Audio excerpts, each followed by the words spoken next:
खबर मऊ के मधुबन विधानसभा क्षेत्र से, जहां पे घोसी लोक नवनिर्माण मंच के संस्थापक बद्रीनाथ जी द्वारा मां लक्ष्मी और गणेश भगवान की प्रतिमा का विधि विधान वैदिक मंत्रोच्चार के साथ कपाट खोले। इस दौरान उन्होंने कहा कि मां लक्ष्मी और गणेश भगवान की कृपा सभी क्षेत्रवासियों पर बनी रहे। इस दौरान उन्होंने कहा कि दीपावली पर्व गरीब तबके के लोगों की खुशियों का पर्व है और सभी तबके के लोगों को मिलकर और दीपावली पर्व बड़े धूमधाम से मनाना चाहिए। वहीं पे मां लक्ष्मी और गणेश भगवान की प्रतिमा का आरती उतार कर और विधि विधान से पूजा अर्चना कर कपाट खोला गया। तस्वीरें आप देख रहे हैं, जहां पे घोसी लोक नवनिर्माण मंच के संस्थापक बद्रीनाथ जी द्वारा मां लक्ष्मी और गणेश भगवान के कपाट खोल और ग्रामीणों के लिए पूजा अर्चना के लिए खोला गया। आइए सुनते हैं कि उन्होंने क्या कहा। हमारे बीच उपस्थित हमारे सभी गार्जियन, हमारे नौजवान साथी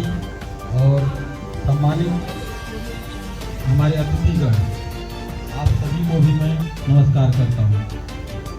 हम लोग हर उत्सव में जाते हैं, सुख में जाते हैं, दुख में जाते हैं।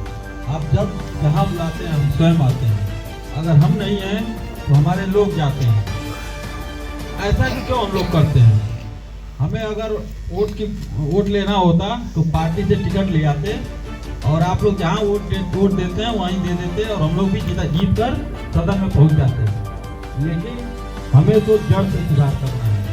हमें अपने लोगों के लिए जमीन तैयार करना है। इसलिए हम लोग जमीन पर उतरकर जमीन पर चल रहे हैं। ये लोग जो पैराशूट के नेता हैं, इनको मधुबन के बाहर कर रहे हैं और ये हम नहीं कर रहे हैं, ये हमारी जनता कर रही है कि जरूरत पड़ेगा तो नहीं आएंगे और जब वोट लेना होगा तो आ जाएंगे। जब वोट लेना था तो हम नहीं आए थे, लेकिन जब समस्या थी तो हमारे लोग आते हैं। अगर हम यहाँ होते हैं तो हम स्वयं आते हैं। अगर आप लोग एकजुट हो जाएंगे तो बड़े से बड़े ताकत को ध्वस्त कर दिया जाएगा, ये मेरा वादा है। आज जो दिवाली मनाई जा रही है, यह दिवाली असत्य पर सत्य के जीत के उपलक्ष्य में मनाई जाती है। अधर्म पर धर्म के जीत के लिए मनाई जाती है।